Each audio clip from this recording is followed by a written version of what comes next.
Welcome back, guys. This is Bo with Designs by Bo.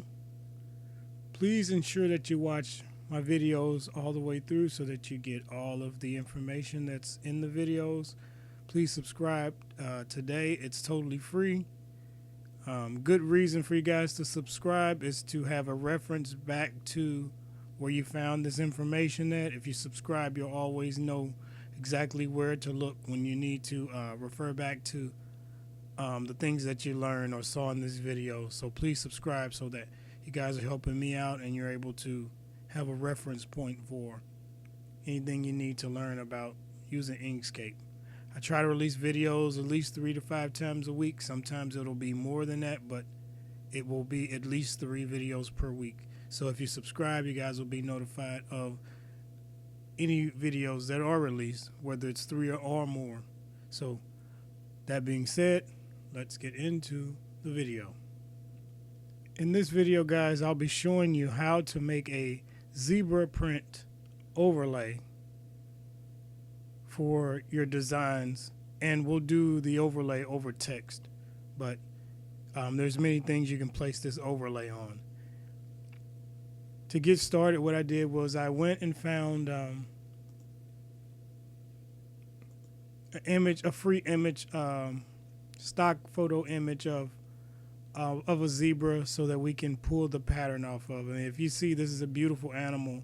The pattern is excellent for what we're trying to do. The animal, the natural zebra pattern on this animal is awesome. So it'll work awesome for what we're trying to do. And then there's several. If you can see the legs have these both front and back legs have different patterns than the body of the zebra. The head is kind of similar to the legs, so we have a lot of contrast that we can use to pull from to do this pattern. But let's get ahead into this. So to get the pattern that we need, what we're going to do is you're going to highlight the zebra. You're going to make sure you clicked on the image, and then we're going to go up to path and then go down to trace bitmap, and then you'll get this box that pops up, and this is the trace bitmap box. And what we're going to do is we're going to click live preview so that we can see here everything that's going on in the with the rendering before we actually render this. And what I like to do is have smooth on and stack the scans.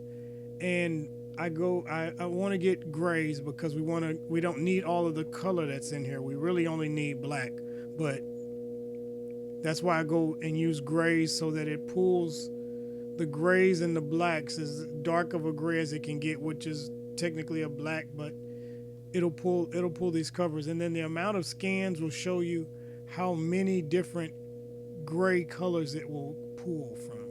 So by adjusting these, this is what it looks like with 2. And we want to look for something that gives us a black, a deep black. And let's see. So we raise this up from 2, it just jumps up to 4. So we'll automatically take that because if you can see, it's giving us a nice deep black. And so we'll keep that. And what we're going to do is hit OK. Once we hit OK, then it's going to render an SVG copy of this picture.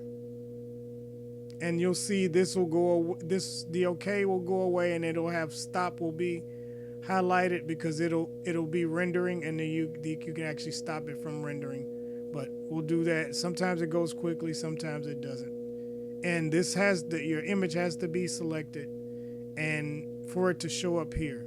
So we're going to click OK.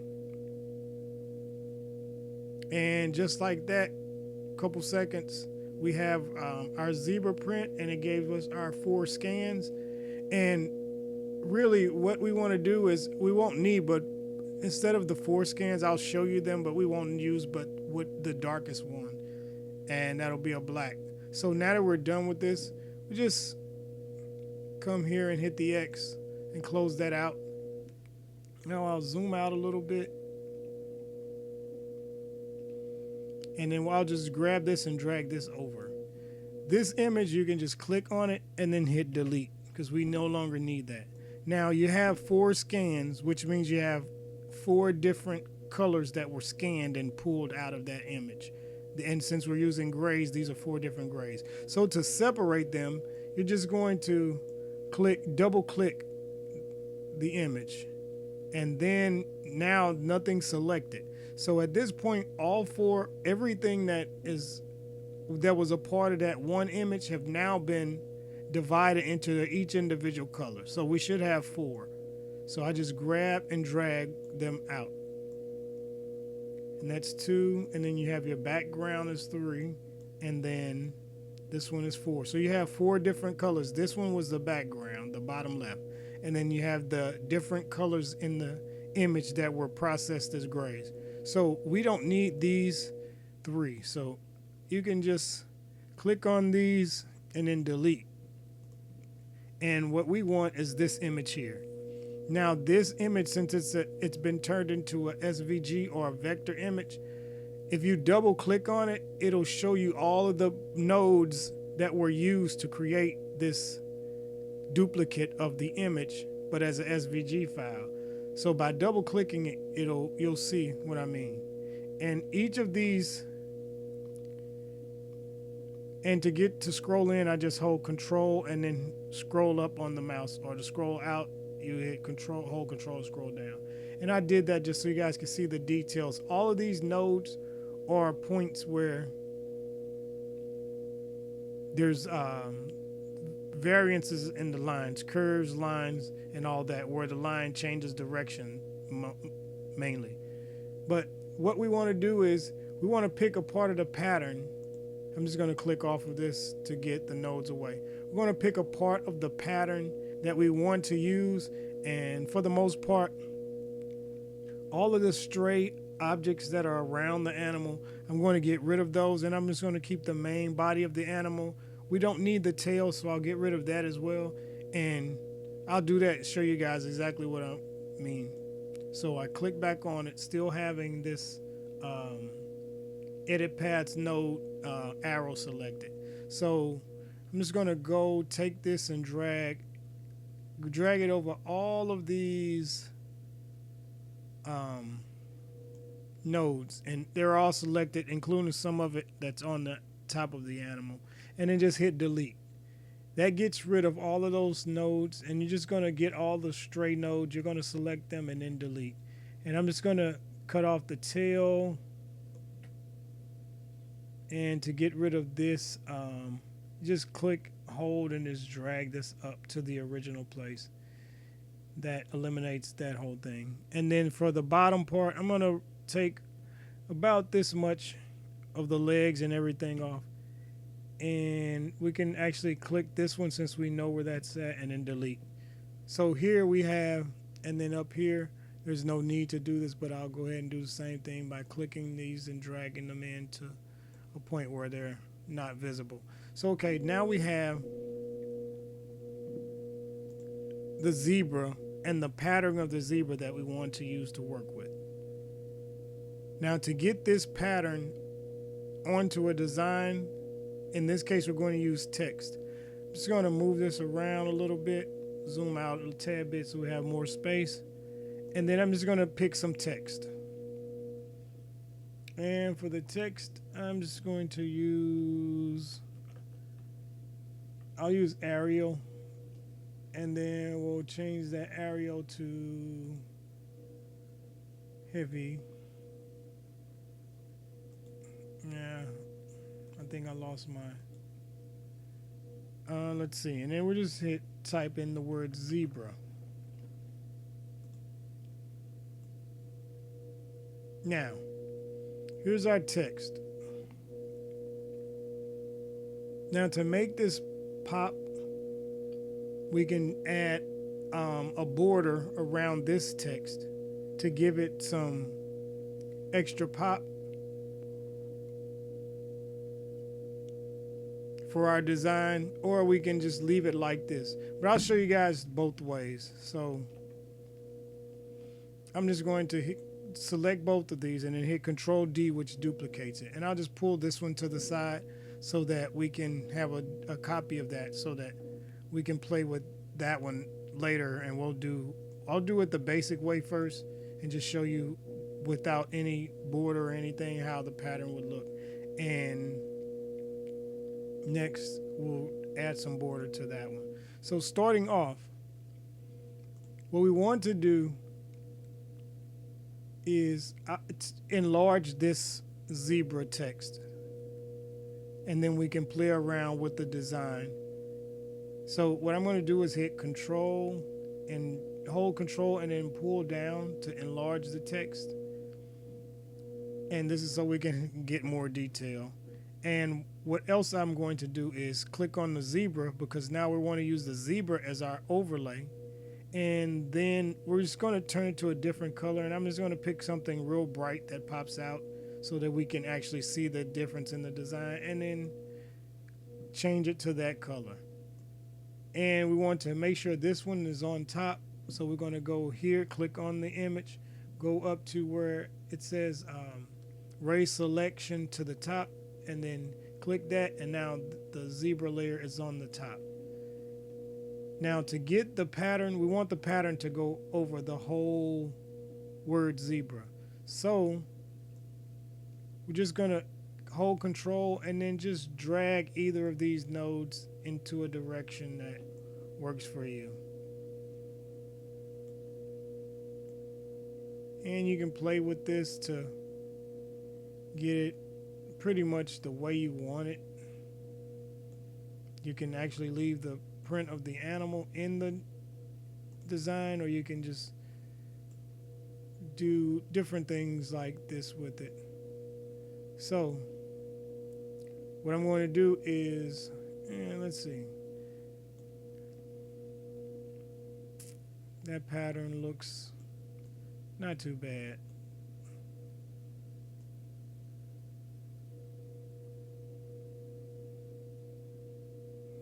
Trying to make sure all the letters are pretty visible through this. So now that we have the zebra design where we want it, we're just going to make sure we highlight both of these, and then we're going to hit Control, hold down Control, and hit the minus sign on the keypad. And as you can see, what it has done is given us our word zebra with the zebra print in there. Now, to refine this process, we could do a couple things. So what I'm going to do is hit Control Z to go back to where I have my zebra print. To make this stand out a little more, we can actually take the zebra and then we can duplicate it. I'll just hit it a few times to duplicate it. And I'll drag these over to the side, and then I'll just take one of these, and let's just shrink it down some.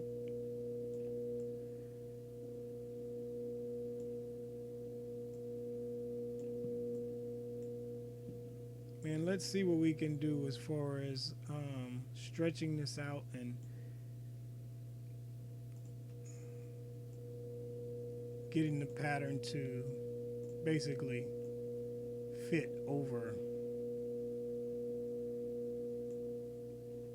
And what you want to do is just play around with this until you can get it to do pretty much what you're trying to do. And then we can hit Control, hold Control, press your negative. Sorry about that.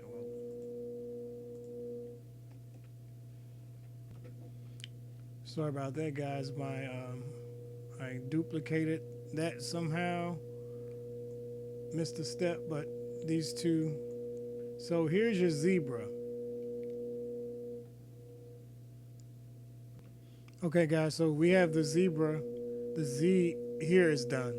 So what we want to do is take another one of our duplicates. I'll duplicate this another time because we need 5 of them. So I'll make one more copy. Control D to duplicate them. So we have 3 copies here, 1 copy here.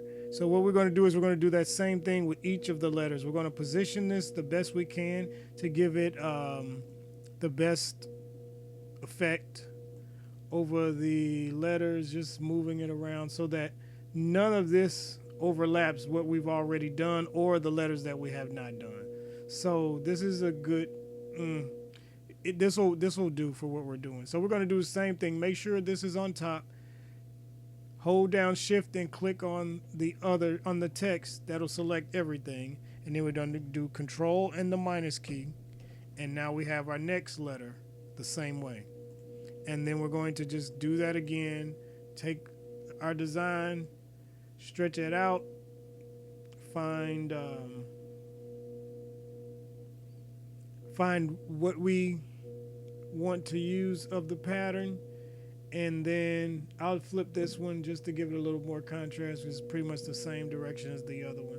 So we have the B is more visible. And what I try to do, guys, is when you do your letters, if there's an edge, a corner on your letters, like the B, you see this corner and this corner, these edges, you want to try to leave as much of the edges exposed so that the letter is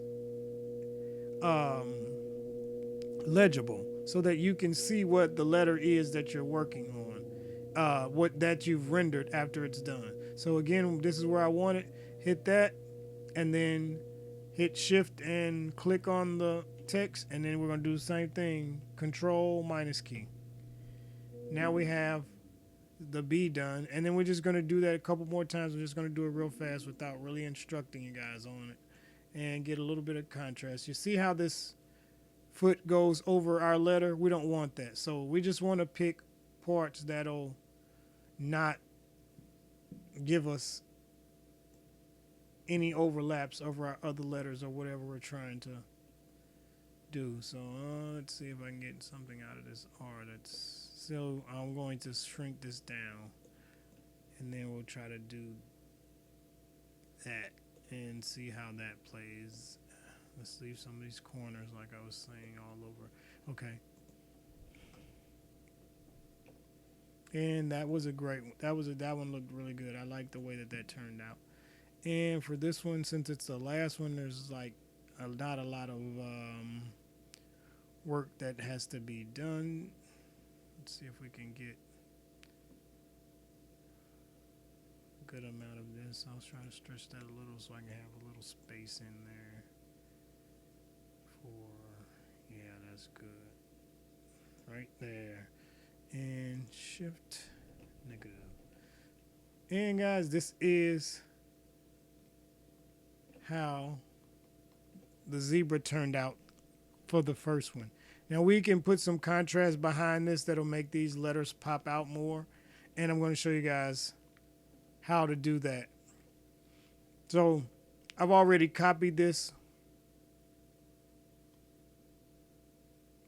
and the text, we can look at this text. We click on this text here since we have a copy of it.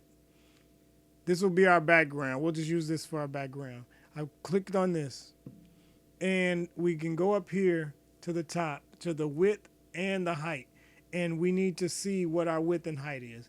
And I like to make my width and height pretty much this an even number, which makes this easier to use. So since it's 1,000 pixels, and I always go to pixels, guys. A lot of times this is in different things like inches or millimeters. Is a lot of times it's defaulted to, but I like to use pixels because of the picture sizes. It makes it easier to work with your designs when you know that you're using pixels, because the screen resolution 1920 by 1080 or 1444, you know what I'm saying, 720 1080p, all of those things are in pixels. So that's why I work off pixels. But what I'm going to do, since this is 1,000, I'm just going to, it's 1,003, I'm just going to make it an even 1,000, and it'll change that size. It was so minute you don't notice, but this one you may notice a little more if you do that. You put this one, I'm going to round this up to 200 since it's close, and then hit enter. And if you notice it, increase the size a little. Now, since this, we know the size of this, since this is our background, we want to now make this one the same size which is 1000 by 200. So 1000, and I'm going to hit tab. Well, it didn't do it that time. And then 200. And now we have the exact same size image. And to make sure that they're the same size, you can just grab both of them, go to your Align and Distributes tab, or in your menu, it should be this one here that looks like a chart or graph chart. Click on that, and that'll give you this Align and Distribute. For these, you want to make sure you're on last selected. And then we're going to hit center on vertical axis, center on horizontal axis, and it'll overlap them. And you can see that they're both exactly the same. They're both moving together. And you can pull that away and see the difference. So what we're going to do is, now I'm going to make this is the black one. I'm going to change that to a different color just so that we can see the contrast between the two. I'll make it a light color so we can see. And then we're going to, again, put these, I'm just going to put these back together. I'll just hit Control Z to go back. And then since this one's on top, I'll change that color to yellow. And then we're going to drop this one to the bottom by using the lower selection one step. And if you guys like the pattern how it is, you can leave it this way with a different color background. And then you can just select both of these and then hit Control G to group them, and then you're done. But if you want to add a little bit of border to these to make it stand out as a black and white, let's see, what we're going to do, since we have our black border, our black solid text selected, we're going to hit Shift and then click the black. Right shift and then left click the black. What that does is that added a stroke to our design. And what I'm going to do is leave the stroke, and then I'm going to, for the fill, we just need to come up to the X and click X, and that's none. So that fill will go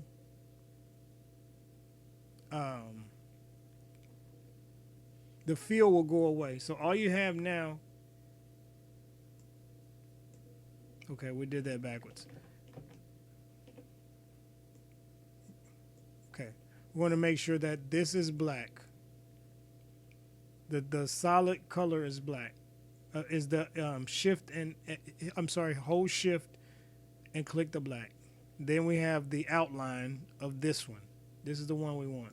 And then we're going to increase the size of that. Let's try 1 and see how thick. That's probably plenty thick, but we'll go up to 2. And to do what I just did, guys, you just put your cursor on the 2 and then you right click, and it'll bring up this menu where you can select the size of your border. And you can do the same thing to get to the menus on these as well to edit things. And so now we have the black and the zebra text, the zebra solid text and the zebra pattern text together. So for this one, since it's highlighted, we're going to hit X to remove the background. And then we're going to now select both of these texts and then do the center axis, center on vertical and center on horizontal. And as you can see, what effect it did was it gave us a background border to lock in our text. And I'll show you, I'll select both of them, Control D, so that I can show you the difference in how they look. One with the border, one without the border. So I'll move that. So this is how it looks.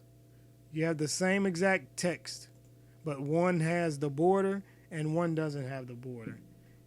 And the other one, the other way would be, I'll just duplicate this and then show you guys. So if I click on the outside border one and then I put a color to it, and then drop this one to the bottom. Now you have the variances. So you have the one without a border, just a simple text, the one with the border around the print, and then you have the border with a different color in the background. And you can change these background colors to suit whatever you're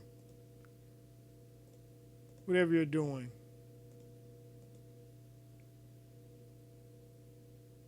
But guys, that's it. That's how you make leopard print overlay pattern for your designs for t-shirts, whatever thing you're doing your designs, or you need the leopard print for. I'm sorry, the leopard print, the zebra print.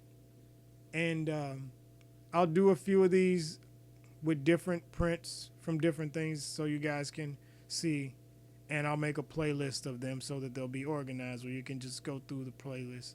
But guys, thank you for watching the video. This is Bo with Designs by Bo. I appreciate every single one of you. I hope that everyone that watches this video finds it in themselves to click that subscribe button to show me some support. Hopefully you guys watch all my videos all the way through.